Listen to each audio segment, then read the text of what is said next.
तो भाई आखिर कोई भी टीम कितनी अच्छी है ये सिर्फ तीन फैक्टर से पता चलता है कि आखिर उस टीम के पास बैट्समैन कैसे हैं, आखिर उस टीम के पास ऑलराउंडर्स कैसे हैं और आखिर उस टीम के पास बॉलर्स कैसे हैं। लेकिन भाई जहां बात आ जाती है T20 फॉर्मेट की, जहां बात आ जाती है आईपीएल की, तो वहां पे अक्सर कहा जाता है कि कोई भी टीम कितनी अच्छी है ये सिर्फ इससे पता चलता है कि आखिर उस टीम के पास ऑलराउंडर्स कितने हैं, आखिर उस टीम में ऑलराउंडर्स कैसे हैं। तो यहां पे अगर भाई हम आईपीएल 2025 की बात करें तो मैं बताना चाहूंगा कि आईपीएल 2025 में जो हर टीम के स्क्वाड बने हैं वो टीम जिसके पास सबसे ज्यादा ऑलराउंडर्स हैं आईपीएल 2025 के लिए वो कोई और नहीं, वो है चेन्नई सुपर किंग्स। जी हां, चेन्नई सुपर किंग्स के स्क्वाड में एक नहीं, दो नहीं, तीन नहीं, चार नहीं, पांच नहीं, छह नहीं, सात नहीं, आठ नहीं, नौ नहीं, 10 नहीं, बल्कि पूरे 11 ऑलराउंडर शामिल हैं। अगर आपको यकीन नहीं हो रहा है तो वीडियो को एंड तक देखिएगा, क्योंकि इस वीडियो में मैं आपको चेन्नई सुपर किंग्स के उन सभी 11 ऑलराउंडर से परिचित करवाने वाला हूं। सबसे पहले अगर बात करें सीएसके के सबसे महंगे ऑलराउंडर की तो वो है रविंद्र जडेजा, जिनको भैया 18 करोड़ में मेगा ऑक्शन से पहले ही सीएसके ने रिटेन कर लिया था। अब Jadeja as an allrounder Indian team के लिए जितने इंपॉर्टेंट हैं उतने ही इंपॉर्टेंट कई साल से सीएसके के लिए रहे हैं। बैटिंग में भी कंट्रीब्यूशन देते हैं और बॉलिंग में भी अधिकतर मैचेस में एक अच्छा खासा योगदान दे जाते हैं। जडेजा से आगे बढ़े तो दूसरे नंबर पर नाम देखने को मिलता है रविचंद्रन अश्विन का, जिनको मेगा ऑक्शन में सीएसके ने 9.75 करोड़ की एक बड़ी प्राइस पे खरीदा है। तो ये जो भाई रकम खर्च करी है ना, ये सिर्फ अश्विन की बॉलिंग के लिए नहीं करी है भाई। जिस तरीके से राजस्थान में संजू सैमसन अश्विन की ऑलराउंडर कैपेबिलिटीज का इस्तेमाल करते थे भाई, ऊपर भेज देते थे कई मैचों में बैटिंग करने के लिए, चौथे नंबर पे, पांचवें नंबर पे, और मोस्ट ऑफ द मैचेस में अश्विन वहां पे योगदान दे के भी आते थे। और भाई जब अश्विन धोनी के पास होते हैं तो आपको पता ही है कि इतिहास में किस तरीके से महेंद्र सिंह धोनी अश्विन का इस्तेमाल करते रहे हैं, उनकी बैटिंग स्किल्स का, उनकी बॉलिंग स्किल्स का। तो भाई जब अश्विन अब सीएसके में आ ही गए हैं, यहां भी एमएस धोनी आईपीएल 2025 में अश्विन को सिर्फ एज अ बॉलर इस्तेमाल करने को नहीं देखेंगे, बल्कि एज अ बैट्समैन भी इस्तेमाल करने को देखेंगे। अब बात करें सीएसके के तीसरे ऑलराउंडर की तो वो है शिवम दुबे।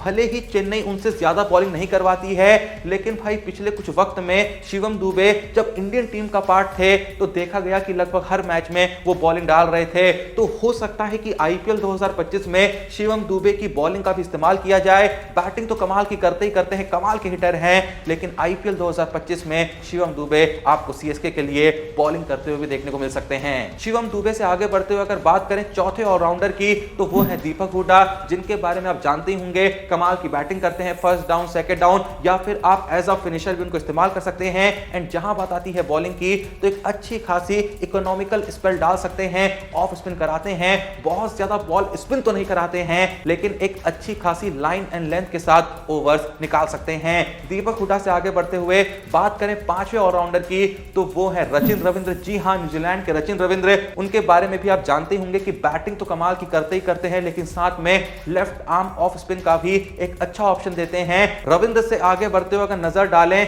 छठे नंबर के ऑलराउंडर पे तो यहां पे नाम दिखता है अंशुल कंबोज का। मैं बताना चाहूंगा कि अंशुल कंबोज ने अपने करियर में जो T20 मैचेस खेल रखे हैं वहां पे 22 मैचों में 17 की एवरेज रही है बैटिंग में, और जहां बात बॉलिंग की आती है तो 22 मैचों में 7.97 की एक डिसेंट इकोनॉमी के साथ 26 विकेट ले चुके हैं। ये नंबर्स ही आपको बताते हैं कि अंशुल कंबोज बैटिंग और बॉलिंग के बीच कितना अच्छा बैलेंस प्रोवाइड करते हैं। अंशुल कंबोज से आगे बढ़ते हुए अगर नजर डालें सातवें नंबर के ऑलराउंडर पे तो यहां पे नाम दिखता है विजय शंकर का।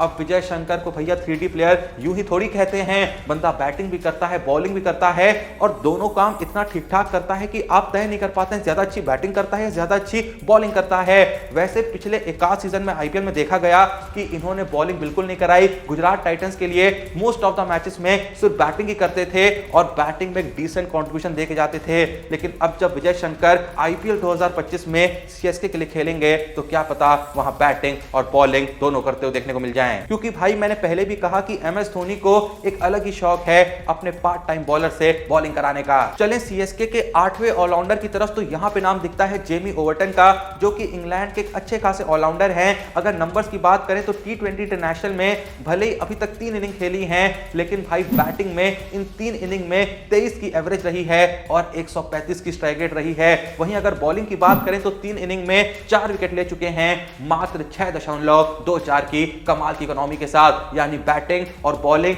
दोनों में ही कमाल करके दिखाया है। और कई एक्सपर्ट्स का मानना है कि जेमी ओवर्टन चेन्नई के लिए आईपीएल 2025 में one of the key players साबित हो सकते हैं। जेमी ओवर्टन से आगे बढ़ते हुए नजर डाले 9वें नंबर के ऑलराउंडर पे, तो भाई यहां दिखता है उस प्लेयर का नाम जो ऑलरेडी एक वक्त पे सीएसके का पार्ट हुआ करता था, लेकिन सीएसके से निकल के वो पंजाब में चला गया, पर एक बार फिर से वो सीएसके में लौट आया है। मैं बात कर रहा हूं सैम करन की। अब सैम करन कितने कमाल के ऑलराउंडर हैं, मुझे नहीं लगता है कि शब्दों में बताने की जरूरत होनी चाहिए। अगर हम आईपीएल 2024 की भी बात करें तो वहां भी सैम करन ने बैटिंग में 270 रन मारे थे, बॉलिंग में 16 विकेट अपने नाम करे थे। सिर्फ इसी से पता चलता है कि सैम करन दोनों ही डिपार्टमेंट में कैसा कमाल कर सकते हैं। सैम करन से आगे बढ़ते हुए नजर डाले 10वें और 11वें नंबर के ऑलराउंडर पे, तो यहां पे हमको दो डोमेस्टिक क्रिकेट के ऑलराउंडर्स का नाम दिखता है। पहले हैं कमलेश नागरकोटी और दूसरे हैं रामकृष्ण घोष। जहां Kamlesh Nagarkoti right arm fast bowling कराते हैं, बैटिंग में हिटिंग करना जानते हैं, तो वहीं जो रामकृष्ण घोष हैं वो right arm medium fast bowler हैं और जरूरत पड़े तो बैटिंग में भी डिसेंट कंट्रीब्यूशन दे सकते हैं। तो इसी के साथ यहां पे समाप्त होती है चेन्नई सुपर किंग्स के 11 ऑलराउंडर्स के नाम की लिस्ट। अगर आपको लगता है कि चेन्नई के पास सबसे बेहतरीन ऑलराउंडर हैं तो कमेंट सेक्शन में जरूर बताइएगा, और अगर आपको लगता है कि नहीं यार सीएसके से बेहतर ऑलराउंडर्स और टीमों के पास हैं तो भी आप कमेंट सेक्शन में बता सकते हैं। वैसे देखो, जितने ऑलराउंडर चेन्नई के पास हैं उतने ऑलराउंडर किसी और टीम के पास तो नहीं होंगे, लेकिन जहां बात आती है बेहतर ऑलराउंडर्स होने की तो भाई जाहिर सी बात है कई टीमों के पास कमाल कमाल के ऑलराउंडर्स हैं। भाई मुंबई के पास हार्दिक पांड्या जैसा ऑलराउंडर है, भाई केकेआर के पास रसल है, नारायण है, तो हाँ दूसरी टीमों के पास बेहतर ऑलराउंडर तो हैं, लेकिन जहां बात आती है ज्यादा नंबर्स में ऑलराउंडर्स होने की तो इस मामले में सीएसके सबसे आगे है। आप लोग का इस बारे में क्या सोचना है कमेंट सेक्शन में जरूर बताइएगा। वीडियो को लाइक करिएगा, चैनल को सब्सक्राइब करिएगा। मिलते हैं नेक्स्ट वीडियो में, तब तक के लिए जय हिंद, धन्यवाद।